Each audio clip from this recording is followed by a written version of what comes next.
কি তুই তো নিজের বউকে ডিভোর্স দিয়ে তার এক্স বয়ফ্রেন্ডের হাতে তুলে দিবি? আমি আমার স্বামীকে ডিভোর্স দিতে চাই। সংসার না করার কারণ? উনি আমাকে মারধর করে, অনেক নির্যাতন করে, পরক্রিয়া করে। হ্যালো বাবা। বাবা, তোর মুখে বাবা ডাক শুনতে আমার ঘেন্না হচ্ছে, ঘেন্না। বাবা তুমি তো জানো আমি নয়নকে ভালোবাসি। তোর যা মন চায় তাই কর। একটা বিষয় শুনে রাখ, আর আজ জীবনের জন্য আমার বাড়ির দরজা তোর জন্য বন্ধ। আমি পরকীয়া করি, আমার চরিত্রের সমস্যা, এগুলো বলা একদম উচিত হয়। আমি এতটাও তো খারাপ না। আপনি তো বললেন আমাকে এখানে গিয়ে বেশি করে আপনার নামে দুর্নাম করতে, তাহলে নাকি তাড়াতাড়ি ডিভোর্স হয়ে যাবে। এই সপ্তাহের মধ্যে ডিভোর্স হয়ে যাবে। ডিভোর্সটা হয়ে গেলে আমি তোমার কাছে চলে আসবো। ওসব বাদ দাও। তুমি কি তোমার হাজবেন্ডের সঙ্গে ঘুমাও? একই ঘরে ঘুমাই কিন্তু আলাদা বিছানা। সে তো অনেক ভালো মানুষ। বুঝছি, সাবধানে থাকো। দেখছো আমার হাজবেন্ড কিভাবে তাকিয়ে আছে? মনে হচ্ছে তো রাগ করতেছে। আরে না না, রাগ করবে কেন? উনি তো আমাকে এখানে নিয়ে আসলো তোমার সাথে কথা বলার জন্য। তোমাকে একটা কথা বলি, জি বলুন।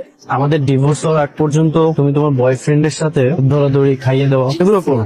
এই তো 2 দিন বা 3 দিন, এগুলো না করলে কি হবে? তুমি এত রাতে ছাদে উকিল ফোন দিয়েছিল, আগামীকাল যেতে বলেছে। আমাদের ডিভোর্স হয়ে যাবে। সাইন করো।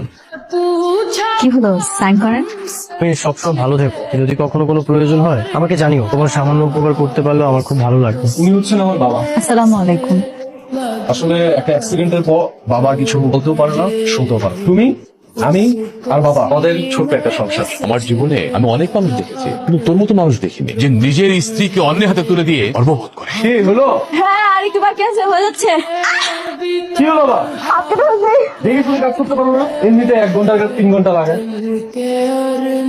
নামবো মানে? তুমি এখানে ব্রেক করলে কেন? এটা তো রিশাদদের বাড়ি, এখানে আমাদের কি কাজ? তুমি তোমার এক্স হাজবেন্ডের বাসায় যাও, গিয়ে বলবো তোমার কাবিনের সব টাকা তোমার চাই, টাকাগুলো নিয়ে তারপর আস। এতগুলো টাকা ওনারা যদি দিতে না চায় আমি কি করবো? এটা তো তোমার হকের টাকা, দিবে না কেন? তুমি এই বাড়িতে কেন এসেছো? যে বয়ফ্রেন্ডের সাথে চলে গিয়েছিলে এ কি তোমাকে তাড়িয়ে দিয়েছে? আমি এখানে এসেছি টাকা নিতে। কিসের টাকা? আমি কাবিনের টাকা নিতে এসেছি। কত বড় বাটপার চিন্তা করেছো? নির্লজ্জ বেহায়া মেয়ে কোথাকার, আমি কে ছেড়ে নিজের বয়ফ্রেন্ডকে বিয়ে করেছে, সবাই এসেছে কাবিনের টাকা নিতে। তুমি টাকা আনবে না? না আমি টাকা আনতে পারবো, তুমি না, তুমি একটা ছোট লোক। তোমার কথা শুনে ওই বাড়িতে গিয়ে আমি টাকা চাইতে গিয়ে অনেক কথা শুনতে হয়েছে। আমি একটা আমি ছোট লোক?